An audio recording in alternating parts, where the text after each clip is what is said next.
Hi everyone! In today's video I'm going to do something similar to what I did with the pine needles. I went into my yard today and collected a whole bunch of different leaves. So these are all fresh from this morning. And what I want to do is just wet down my watercolor paper, add a variety of different inks, and then put my leaves in them and let them dry and see what kind of texture I can get. I know with my pine needles, when I had the ink very concentrated, the pine needles just almost like glued right onto the paper. So what I'm going to do is put the ink down first along with some water. I just have a little water bottle.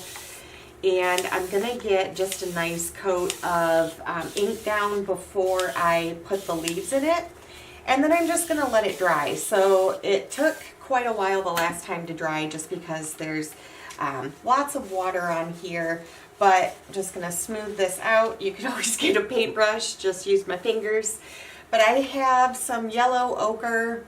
I have some raw sienna and some red oxide. I kind of wanted to go with more like fall earthy colors this time since I did a lot of light colors last time.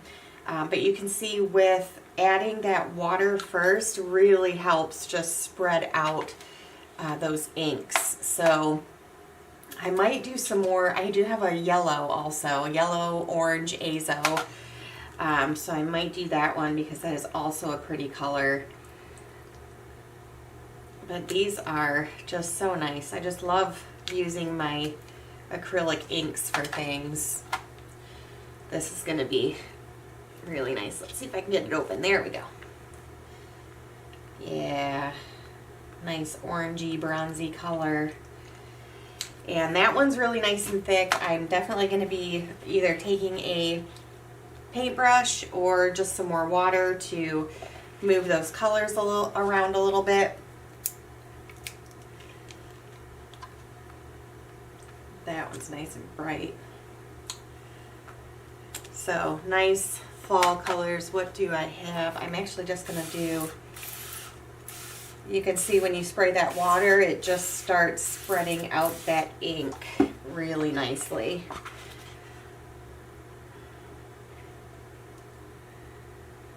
Yeah, so I don't think, like my blue last time was just so concentrated, but this I think is going to work a lot better. I have a little bit more water, and I'm debating on,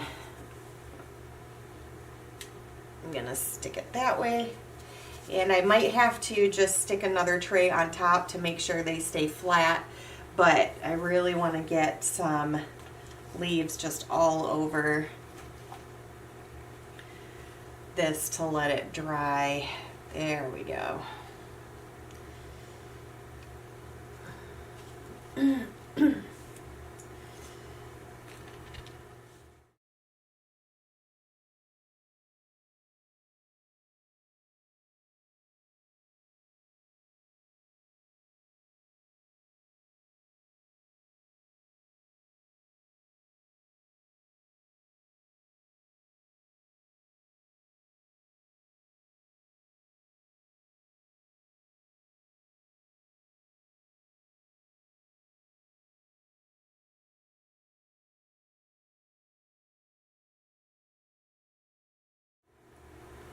Okay, so I'm just going to take another tray and just rest it right on top of this one so that it holds my leaf downs. I have some mullein and that is not laying flat, so if that one doesn't work, I think the rest will. It seems like they're laying against that page pretty well.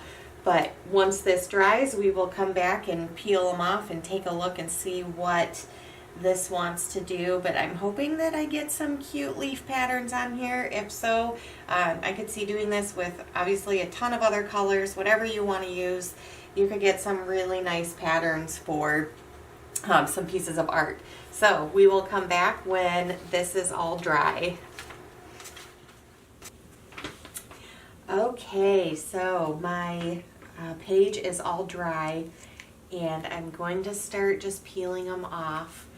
Some of my leaves didn't lay down flat, but oh man, some of the ones that did, it it's just really interesting to see what kind of texture they all created, and everything's going to be a little different. These smaller ones didn't really make too much of leaf patterns, but let's see. That one did not. Okay, so those did not want to. But let's see. Oh, there's that one. I really like the way these little ferns, the texture that they made. That is, I think, going to be really nice. And that, okay, so that leaf, the nice big leaf, that worked out really well. So I think I'm going to need larger ones. That one also turned out really nicely. Let's check this big one. Oh yeah, that turned out really cool. Okay. So nice big leaves, get some really interesting designs. The small ones are just a little bit, they do make some small designs, but not as much as I was hoping for. There's that one. I think the pine needles definitely laid so flat against my paper that worked out better than this. But again, I was testing it out. I didn't know what it would end up looking like. The ones that laid flat, really, really nice. That one is beautiful. You can see so much of the veins in there. The fern in those turned out really good. Even those long ones, they did turn out where it rested flat against the paper. It turned out really nice. And then this one down here. So really, really fun, a really interesting way to make some patterns and some designs for a background. But I hope you guys enjoyed this video. Thank you so much for watching today, and I will see you tomorrow.